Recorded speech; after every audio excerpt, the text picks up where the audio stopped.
kedengarannya bisa denger kan teman-teman? Itu saya kerasin, blep gitu loh. Mungkin tidak sepresisi itu, tapi lagi pula ini bukan Rolls Royce. Biasa aja gitu. Iya. Biasa banget kan? Kalau menurut gue justru agak cenderung murah ya.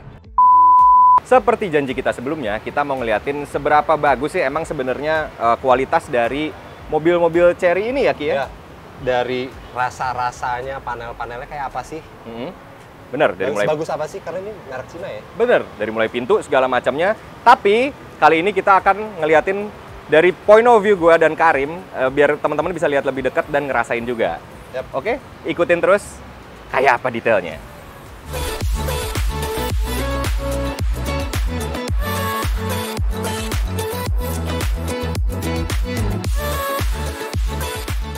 Oke, teman-teman, kita memulai dari varian yang flagshipnya dulu ya. Dari tipe paling flagship, Tiggo 8 Pro. Nah, sekarang kita mau ngeliatin, kayaknya kalau dari panel gap sih udah kali ya, Ki. Panel gap bisa dilihatinnya dulu.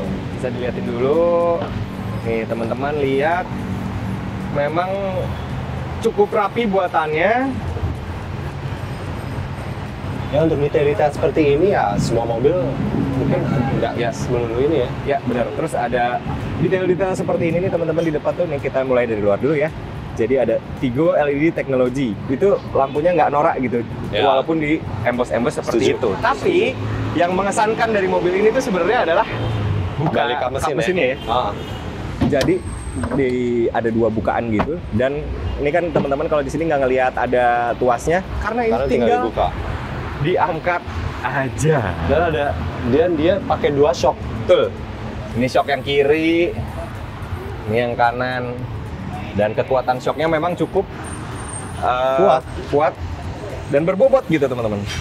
Serta di dalam sini warna-warna di dalam engine bay ini udah dicat warna bodi walaupun kayak nggak di peres gitu ya Ki ya. Untuk peredamnya nggak terlalu tebal sih. Nggak terlalu tebal tapi medium ini. Medium nih. Cukup lah gitu. Dan tentunya udah dikasih cover engine sehingga tampak begitu rapi di seri flagship ini.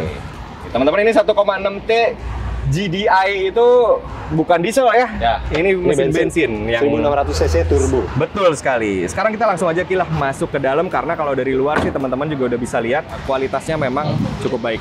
Kita liatin ya teman-teman. Ini udah ada electric tailgate dan udah ada kick sensor belum sih? Belum kayaknya. Oh belum ya? Tapi belum. Ini electric tailgate. Set. Coba kita tahan. Nggak mau ya? Nggak mau. Ini shocknya gede juga nih teman-teman kalau teman-teman lihat. Set.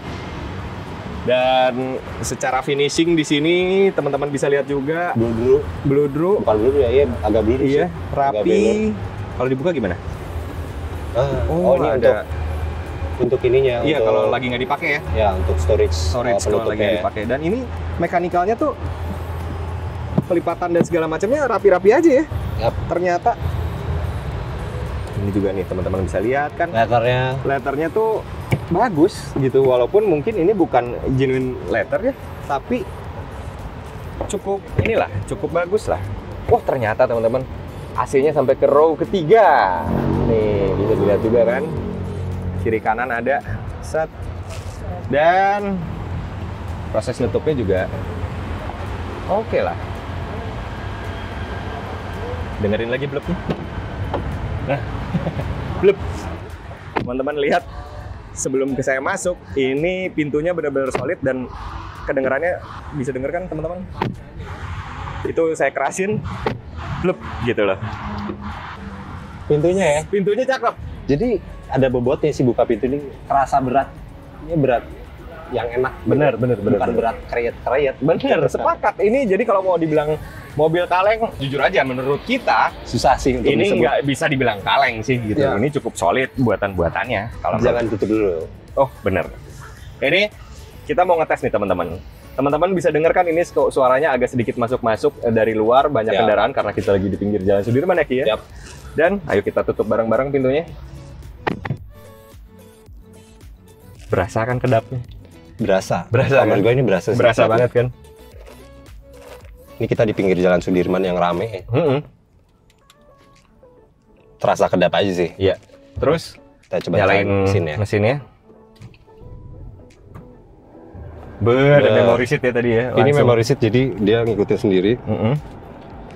Dari mana nih kita mulai? Dari panel-panel kali ya? Panel dulu. Kalau panel-panel nih, dia memang kerasanya solid ya semuanya. Untuk dudukannya, untuk si plastik-plastiknya. Itu walaupun plastik tapi terbungkus kulit gitu kan? Ini terbungkus lagi. Terbungkus dan ini jahitannya beneran.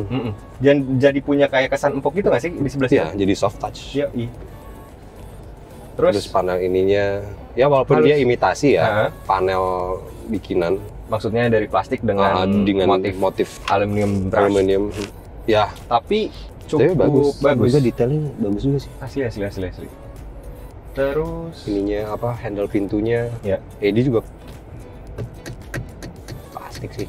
Plastik tapi tetap solid. Ini agak nggak ada bobotnya sih. Oh, agak ringan ya. Tapi nggak masalah. Sekali lagi. Dan ini teman-teman kalau misalnya mau lihat, ini kan ada untuk ngatur arah AC nih. Nah, kalau dari yang saya pegang, saya rasain, itu geserannya tuh sangat-sangat berbobot, sama sekali nggak ngecelok ya sih? Nggak ngelos. Teman-teman bisa lihat, ini tuh keset gitu. Kesetnya tapi bukan keset kasar ya, jadi keset halus gitu loh. Ya, betul. Terus, ini detailnya kayak agak nggak lurus banget. Tarik nih. Ya. Set. Ada sedikit kalau dilihat detail nggak lurus, tapi kalau sekilas mah ya wajar aja. Nggak masalah sih. Nggak masalah, cuman emang ada mungkin tidak sepresisi itu, tapi lagi pula ini bukan Rolls Royce. Di bawah ini ada panel AC yang digital dan ini responsif nih. Coba. Tuh. Oh iya lagi. Direct gitu pencetannya. Iya. Nggak ada delay-delaynya ya? Ini agak nggak kepencet nih. Nah, kalau nggak coba.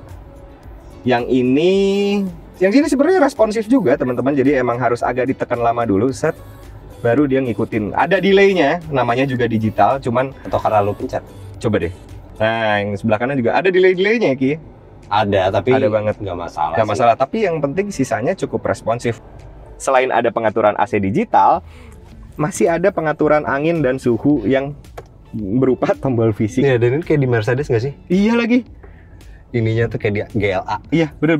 Jadi cukup berkualitas lah gitu. Ya. Tombol fisik yang lainnya untuk pengaturan audio, volume dan lain-lainnya juga masih ada di sini ya, Ki? Ya. Dan ini solid ya, sturdy gitu, rasanya nggak receh gitu. Iya, bener. Terus ke kontrol-kontrol yang lain nih, ini selektornya udah selektor gigi elektrik, jadi nggak tuas tarik gitu lagi, kayak mobil Eropa lah. Impresi dengan gerakan-gerakan si joystick ininya juga terasa premium ya. Premium blak itu tidak plastik gitu ya. Si kliknya tuh empuk. Ya, empuk. Coba lo nyalain pedal sen. Tuas. Empuk juga kan? Iya. Nah, ya moderat sih menurut gue. Moderat. Nggak yang spesial gimana ya? Iya. Nah, menarik ini nih. Betul dia, balik lagi. Oke. Ada 3D view. Mau belok apa sih nulis kebuka? Oh iya benar, belum kenceng. Itu di sini jadi ada. Kalau buka pintu, kebuka. Tutup gitu. Iya, dan animasinya cukup bagus dan tidak belat-belat amat teman-teman. Ini masih oke. Iya, nggak delay ya? Nggak delay. Responsif kok. Iya, semua tombol-tombol yang ada di head unit ini di panel AC tadi itu termasuk responsif. Ya. Baik lagi kita ke tombol-tombol, kita mainin tombol-tombol lagi. Tombol kaca. Otomatis. Jadi nggak ada masalah sama sekali sih di sini. Nggak ada ya. Mobil ini tuh solid rasanya. Iya. Ya mungkin karena emang kelas flagship kali ya. Bener. Dan bukaan sunroofnya nih kalau teman-teman lihat, suaranya tuh tidak mengganggu gitu. Oke gitu, padat gitu. Nah terus ini juga, ini kalau misalnya mau buka, iya cukup. Belum. Nah tombol-tombolnya ada rasa VW ya? Ya ada kan rasa-rasa VW-nya. Karena kalau teman-teman lihat juga, bahkan dashboard sebelah sini juga sepenuhnya sampai ke depan sini nih, berarti sampai sini nih batasannya, itu Panel empuk semua teman-teman, yang rasanya sangat-sangat solid dan berkualitas. Ini agak kurang sih tapi ini. Coba. Plastiknya kayak kasar. Ini emang agak plastiknya agak kasar nih. Pinggir-pinggirnya masih agak kasar, tapi dia tetap dong kebukanya soft opening. Kita tes ke mobil yang satunya lagi kali ya. Ini kan kita ini flagship nih. Kita nggak usah nyobain yang mediumnya. Kita langsung ke yang entry levelnya aja. Gitu. Apakah kualitas buatannya sama seperti yang di flagship ya? Iya, oke. Langsung kita tes yang kita kecilnya ya. Betul. Cherry Tiggo 4 Pro Max. Enggak pakai Max.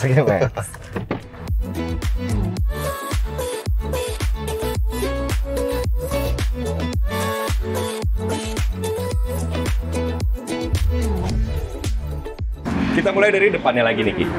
Depannya lagi, dia mukanya beda ya? Beda, mukanya beda total. Tapi tetap ada detail-detail yang seperti di varian flagship. Ya. Dan cukup bagus ini proyektor. Ya.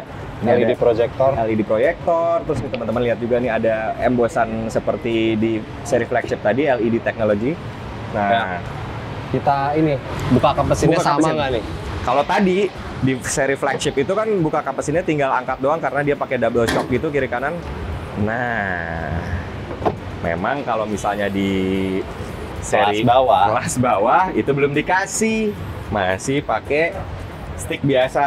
Yes. Jadi kalau teman-teman pengen tahu, si shock itu muncul dari varian yang 7 Pro ya. Ya, 7 Pro udah pakai shock kap mesin. Yang ini masih biasa. Betul. Cuma seenggaknya di dalamnya dia di cat body, walau tipis ya. Iya, tapi kelihatan cukup cat body. Tapi setidaknya sewarna benar sama body. Semua ruang mesinnya kalau teman-teman lihat tuh. Ya, full banget. Ruang mesinnya cukup rapi. Di situ peredamnya rapi. Ada peredam aluminium. Bener. Di sini juga cover ininya rapi. Wiringnya rapi. Ini plastiknya pun kuat ya. Bener. Gitu teman-teman. Kita lanjut lagi kali ya, Ki ya? Lanjut. Ntar dulu, ini juga pakai peredam. Peredamnya sama main flagship ya. Kita lanjut buka dalamnya si Cherry Tiggo 4 Pro Max. Ya, gue jadi bener 4 Pro kayak ada lanjutannya gitu. Silakan dibuka pintunya. Nah, kalau menurut gue kayak tadi si bobot-bobotnya tuh sama ya, apa? Rasa solid juga ya tetap. Ada rasa solid yang ya nggak kaleng-kaleng sih. Betul. Tutupin dulu ya. Tutupin ya. Oh, teman-teman bisa dengar mungkin rasanya cukup solid. Ini nih ya kalau pas dari tutup ya, ditarik ini itu ada blup gitu ya. Ya. Nariknya gimana, ada effort sedikit. Blup aja gitu loh. Rasanya berbobot banget pintunya. Nah, nutupnya juga suaranya kedengeran lah gitu. Ya. Sekarang kita lihat ke dalamnya. Oke, dari mulai sini dulu. Ini soft touch loh. Iya, malah dia nggak ada juga. Nggak ada stitching kayak di sana ya. Nggak ada. Tapi seenggaknya dia udah soft touch. Betul. Ini juga udah soft touch ke bawah. Sama. Jadi kalau teman-teman enggak sih sebenarnya panelnya bentuk-bentuknya mirip banget sama semua ya tiga mobil ini ya. Sama. Dan kualitasnya sama juga gitu. Kualitas kurang lebih ya. Kurang lebih. Yuk kita masuk kali ini. Masuk. Nah kita coba lagi tes dari buka nih. Bener.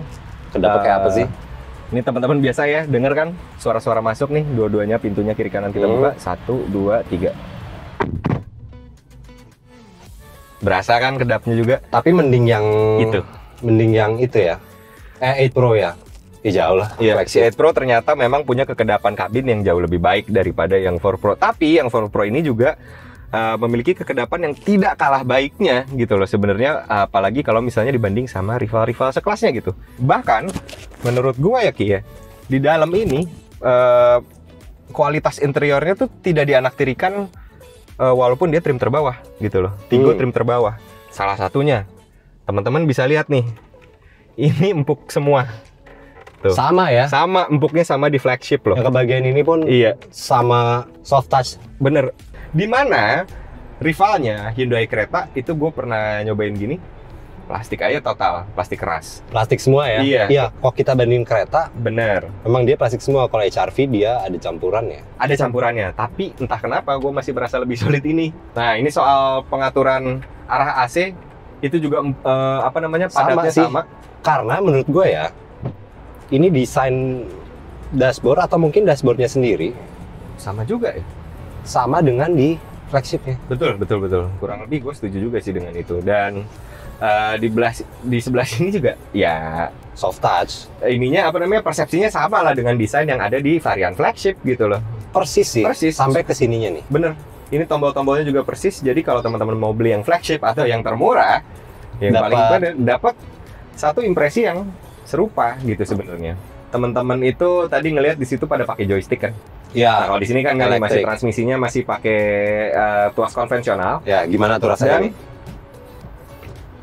Nah, mungkin kalau di sebelah sini teman-teman, saya merasa emang nggak sepadat itu.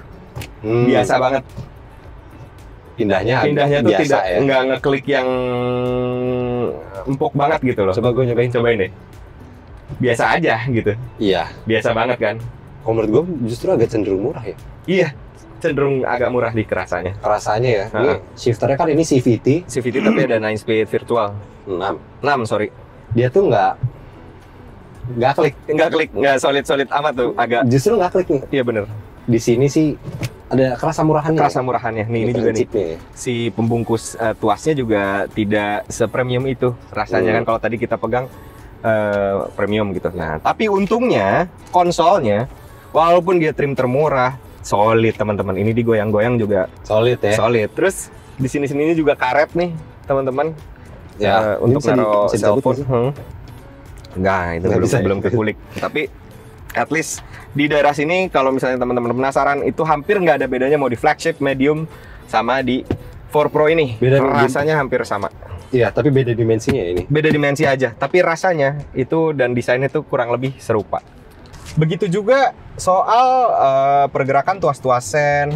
Ini tuh menurut saya pribadi sih nggak ada bedanya ya sama yang di flagship. Empuk juga. Cobain. Nih. Ya. Iya. Nggak ada bedanya. Ini juga sama tuh, tuas-tuas ininya tidak ada bedanya. Dan head unitnya kalau teman-teman lihat ini kan nggak ada bedanya ya. Ya, jadi dia head unitnya itu dari interface-nya Android Auto, Apple CarPlay. Iya. Ya sama bedanya mungkin tidak ada kamera 360. Tapi gini deh teman-teman, dengan sistem yang sebenarnya kurang lebih serupa basisnya, untuk penambahan kayak ada kamera dan lain-lainnya, radar kayak seperti itu, mestinya sih bukan sesuatu yang rumit-rumit amat ya, karena basisnya serupa ya nggak sih? Iya, untuk basis ininya ya. Iya, head unitnya gitu. Terus kayak respon si AC digitalnya kan, kalau tadi di sana ada layar ya. Kalau di sini emang cuman touchscreen aja ininya, pengaturannya, cuman sebenarnya nggak ada tampilan digital di sini. Jadi yang di sini tuh maksudnya lebih ke tombol sentuh ya. Betul. Bukan layar. Betul. Karena layarnya ada di atas ini gitu, di head unitnya. Kalau tadi kan terpisah. Sistem infotainmentnya. Betul. Dan yang nggak ada tuh tadi, yaitu knopnya, knop manualnya. Benar. Di sini full sentuh aja. Gitu, nggak ada tombol fisiknya. Udah meraba-raba. Gitu. Betul. Jadi kalau teman-teman lagi nyetir jangan sampai hilang konsentrasi juga. Betul. Gitu. Terus rasa setirnya. Nih teman-teman kalau lihat di sini emang kalau lagi berhenti bener-bener rasanya tuh seperti nggak ada bannya. Kayak kosong banget setirnya. Tapi cobain dulu. Nih. Iya, kosong kan. Tapi mungkin karena kita belum boleh bawa jalan, mungkin emang kalau lagi jalan ya. Ketika lagi kondisi diam, dia memang gini, tapi kalau udah jalan dia akan memberat gitu. Sepertinya kan mungkin yang electronic power steeringnya yang seperti itu gitu. Tapi ya entah juga, kita nanti harus buktiin langsung. Gitu. Coba kita lihat detailnya lagi ya. Kalau ini brush, rasanya kelihatannya brush aluminium tapi rasanya plastik banget sih. Ya. Kelihatannya brush aluminium bagus sih. Ini kelihatannya tuh. Cuman ya rasanya plastik sih. Walau yang ini empuk, yang ini leather. Tombol di sini juga terasa sama solidnya seperti di varian flagship. Jadi kalau kita turunin juga nih teman-teman bisa dengar. Kita naikin lagi. Tuh, blub. Iya. Banyak blub-blub di mobil ini. Dan sampai belakang otomatis. Ini otomatis teman-teman. Otomatis naik turun ya. Gitu ya. Berarti maksudnya untuk si Cherry ini, dari seri flagship ke seri yang entry sekalipun ya kayak di 4 ini, kalau menurut gua proper ya. Proper. Dibilang kalau di videonya kemarin kita bilang melewati ekspektasi ya. Ya ini untuk material, ya udah nggak Cherry yang zaman dulu ya. Iya, enggak. Mungkin bisa jadi kita belum tahu harganya. Emang belum dirilis ya mobilnya. Belum sama sekali. Baru diperkenalkan aja. Cuma kalau kita lihat dari impresi-impresi kualitasnya, pendekatan Cherry sekarang itu mungkin karena satu dia dari merek Tiongkok ya. Mungkin premium yang affordable gitu. Jatuhnya jadi kayak MG. Bener. Kalau misalnya teman-teman tahu kualitasnya Wuling seperti apa di Almas, misalnya DFSK Glory 580 itu so-so ya, mirip-mirip lah kualitas buatannya. Nah, mobil ini itu seperti ada di atas satu level gitu seperti di MG gitu. Jadi betul. Mobil Cina yang sekelasnya kayak di MG gitu ya mungkin ya. Yang walaupun dia merek Inggris sih. Betul. Merek Inggris tapi kan buatan Cina. Gitu teman-teman. Buatan Thailand. Thailand. Nah ini juga ada sunroof ya teman-teman di atas dan bukaannya juga kurang lebih sama lah seperti di flagship tadi, cuman ini sunroof yang tadi panoramik gitu. Ini geser sih. Nah ini geser, udah nggak elektrik ya. Walaupun memang ini juga, tadi sempat gue pegang yang ini nih Ki. Oh yang mana? Ini cardboard ya, tapi nggak masalah sih. Nggak masalah sih. Masih oke lah walaupun ya cardboard sih. Cardboard banget ya. Bukan cardboard ya, maksudnya tipis aja agak gitu, tipis sih ada penutup sunroofnya. Tapi di sini juga berasa sih emang di entry level ini si height adjusternya itu berasa plastik banget dan kopong. Nah ini teman-teman bisa lihat berasa rada plastik ya. Iya. Tuh. Nggak yang blek-blek yang kayak yang lain ya. Tapi menurut gua masih agak diwajarkan untuk entry level. Tapi mungkin untuk kalau di kelasnya HRV agak sedikit ke bawah sih. Iya. Walau yang lainnya mungkin gimmick soft touch dan rasa-rasa ala VW yang menurut kita kayak VW ya rasanya. Ada beberapa bagian yang bikin dia justru dibandingin HRV masih lebih oke. HRV yang sekarang. Iya, mungkin ya kalau gue bisa bilang. Kalau tadi gue bilang kan waktu di video sebelumnya dia bisa banget jadi rivalnya Hyundai Creta dan HRV. Dia ini menurut gua kualitas buatan di dalamnya ada di pertengahan. Betul. Antara Creta dan HRV. Setuju kan? Setuju gua. Kayak tapi ada plastik-plastik gini juga yang melenyai. Iya, ada juga lah. Ada aja. Tapi overall ini mobil well built kok. Well built. Setuju gua, ini mobil well built. Build quality-nya oke. Sampai jok-joknya ya Ki. Ya. Jok-joknya tuh empuk, teman-teman. Pinggirnya empuk, enak, pinggirnya empuk. Tengahnya sih agak keras, teman wajar. Tapi pinggir-pinggirnya tuh empuk dan nyaman gitu loh. Si kulitnya tuh bukan kulit yang kayaknya murahan gitu. Jahitannya juga asli. Stitchingnya tuh rapi gitu loh. Stitching ini menurut gue lebih rapi daripada yang flagship. Iya, mungkin ini unit contohnya dia salah bawa kali tadi yang flagship. Enggak. Tapi sama kok, ini lurus-lurus. Gitu teman-teman. Gitu, ini soft opening nggak? Coba terakhir. Wih, nih teman-teman lihat soft opening juga. Ini tuh dashboardnya emang sama Mi. Iya benar juga ya. Jadi kita nggak perlu ke yang medium karena emang sama semua ya. Kayaknya sama semua sih. Gitu. Tapi ya untuk di seri paling bawah, untuk seri yang entry levelnya, impress sih gua. Impress dengan sebuah merek Cherry gitu. Asli. Yang dulunya mungkin QQ apa sih? Dipandang sebelah mata ya. Pandang sebelah mata. Sekarang pendekatan dia cenderung premium dan betul sekali. Benar. Kesimpulannya, menurut kita fine banget ya. Fine banget. Jadi dari flagship sampai yang paling bawah, boleh dibilang build quality-nya rata dan oke lah. Bener. Gak masalah ya menurut gua. Banget. Nah, tapi mungkin teman-teman emang harus nyobain sendiri seperti apa build quality-nya ini untuk megang-megang langsung. Nanti tungguin aja di IMS 2022.